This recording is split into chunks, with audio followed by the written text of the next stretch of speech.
Aujourd'hui, plus personne ne cherche à savoir quel est véritablement ce virus, s'il a été réellement isolé. Sur l'histoire du coronavirus même, on ne sait pas grand-chose. C'est normal? Non, ce n'est pas normal, comme vous dites. C'est-à-dire qu'on devrait quand même avoir avancé des hypothèses satisfaisantes.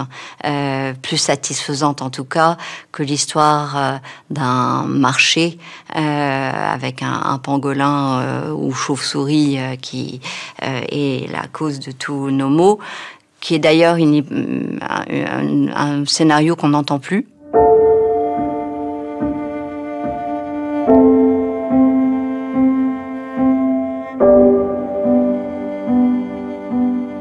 Un autre chercheur français m'a donné rendez-vous quelque part en France. C'est un spécialiste des médicaments et qui connaît bien les dépôts de brevets. Je suis Jean-Bernard Fortillon. J'étais professeur de chimie thérapeutique à la faculté de médecine et de pharmacie de Poitiers.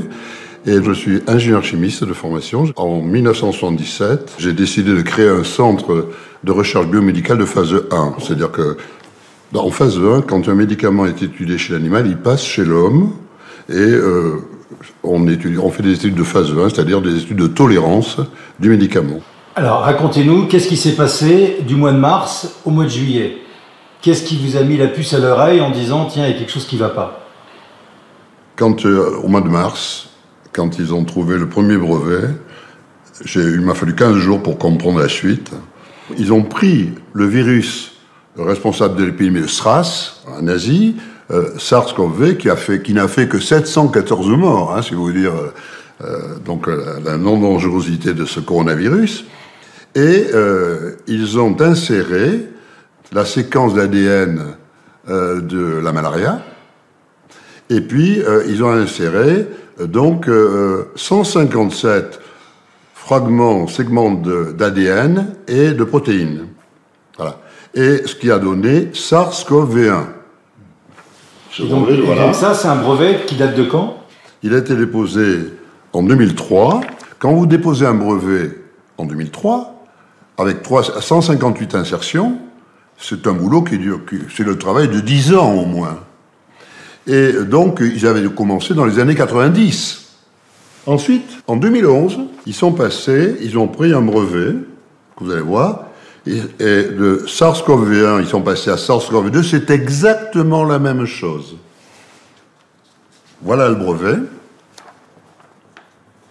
Voilà. Il n'y a pas eu de manipulation, puisque c'est la même chose. C'est une continuation du brevet de 2003, il y a quelques jours. On a découvert qu'on avait pris un brevet sur les tests Covid-19, les tests pour détecter la maladie Covid-19, le 13 octobre 2015. Donc ils connaissaient le virus, puisqu'ils connaissaient la maladie. Cet ingénieur détenteur de plusieurs brevets n'est pas le seul à être convaincu de l'origine humaine de ce fameux corona.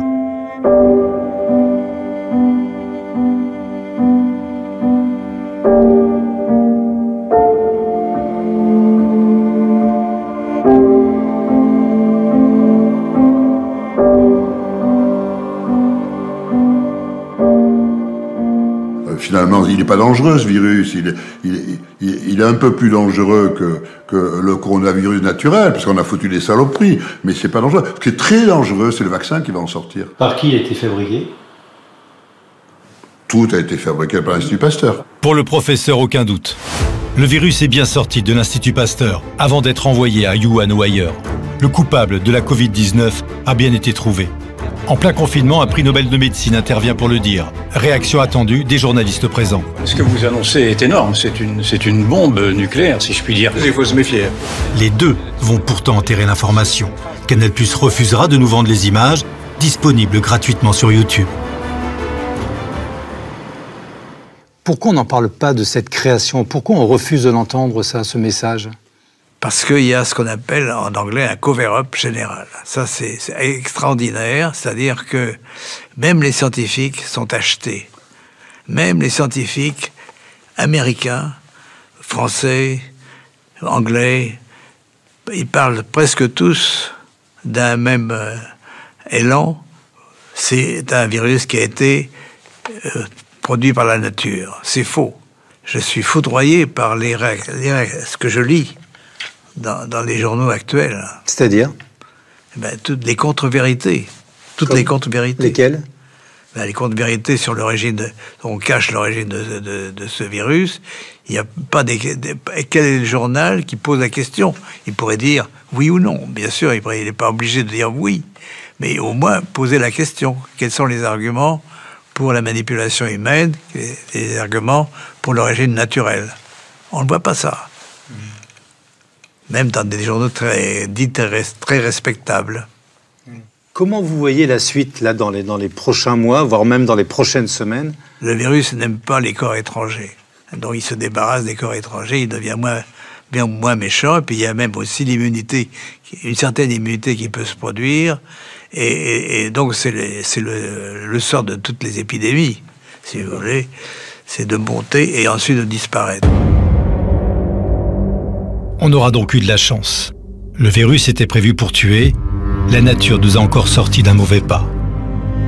Le laboratoire franco-chinois de Wuhan, labellisé P4, a aussitôt été désigné comme le lieu d'où serait parti le virus. Des chercheurs travaillent sur les fameux coronavirus, notamment ceux de chauve-souris.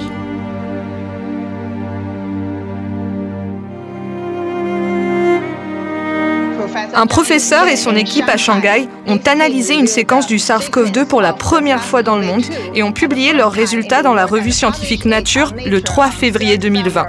Et le gouvernement chinois a mis un terme à ces recherches de façon abrupte.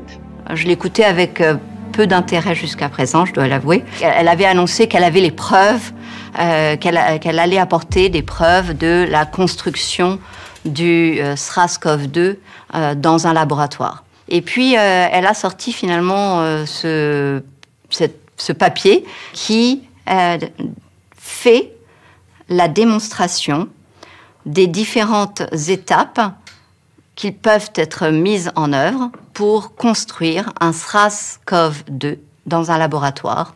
Et à peu près n'importe quel laboratoire qui est équipé convenablement de biologie moléculaire, mais qui aussi a accès à des séquences de virus de chauve-souris à la base. Ça veut dire que là, si je comprends bien, avec ce petit tableau, on a la possibilité de créer un virus.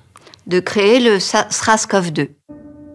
Combien de virus peuvent-ils être ainsi transformés en armes bactériologiques? À quand la Covid-20 ou 21, comme le sous-entend l'américain Anthony Fauci ou le français, le professeur Delfrécy?